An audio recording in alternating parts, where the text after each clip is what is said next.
ñun Sénégal ñoo mun a développer suñu bopp jàmbur mënuñoo développer ñun Sénégal ñoo mun a amee suñu réew jàmbur mënuñoo amee donc gannaaw ñoo ko mën a amee bon fexeel mu nekk nekkin boo xam ne dafay xam ne moom il est responsable Macky ëpp ko responsabilité ci Sénégal c'est que mooy président de la République waaye nag sénégalais la comme yow li ko war ci Sénégal pour mu baaxal ko loolu moo la war pour nga baaxal ko baaxalee ko fi la yàlla ñemale baaxalee ko su fekkee da ngay jaay cere da nga fi tural cere ji baaxal ko boo ko jënd bëgg a jëndaat baaxalee ko su fekkee da ngay jaay tàngal da ngay jaay mburu da ngay baaxal ko baaxalal jaayeen bi baaxalal jëndan bi bu boobaa yaa ngi jàppale Macky ci liggéey boo xam ne dëgg-dëgg yaa ngi bokk ci ñuy tabax seen réew waaye boo koy tabaxee xuloo rek kii dafa bon kii sàcc la kii dangam ah vraiment jógagoo ni nga war a jógee pour sa réew nekk réew boo xam ne réew bu mat la ñun amaguñ industrie bu kawe industrie bu ndaw lañ am matagu ñu sax indi amuñ sax ñun suñu développement lañ waaye luñ gën a am ci suñu bopp yépp mooy am nañ suuf su yaatu am nañ ndox pourquoi suñu xale yi duñ leen jéem a politiciens yi duñ leen jéem a ñemeloo loolu duñ leen jéem a ñemeloo liggéey ci seen suuf pour am dara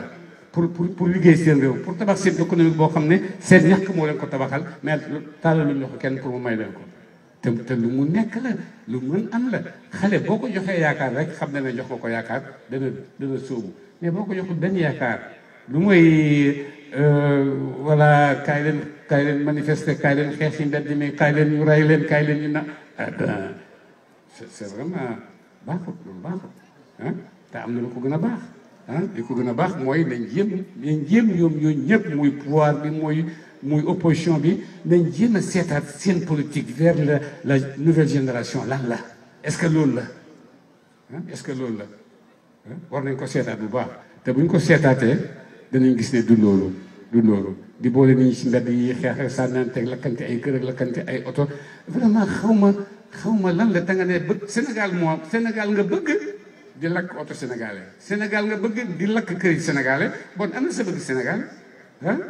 am na sa bëgg Sénégal mais foo da nga bëgg Sénégal bëgg goo xam ne bëgg gu dëggu la bu ko defee li sénégalais war a ameel moromam ñoom yëpp ñu dimbalante ku mën dimbalante ci liggéey dimbalante ci njàng dimbalante ci tool yi dimbalante ci xam-xam yi dimbalante ci lu nekk. ci génération bu ndaw bii di màgg si te ñoom nañ soxla ñu utu Sénégal naka laay préparer génération boobu naka laa koy ñemelooyee liggéey naka laa koy ñemeloo ne boo liggéey di nga am sa liggéey dina am njëriñ naka laa koy wonee yoon pour mu mën a tabax réewam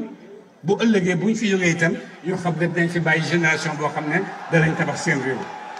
duñ si bàyyi génération boo xam ne dañ fiy nekk di xuloo rek ak saagawante ak xëccante di xëccoo yoo xam ne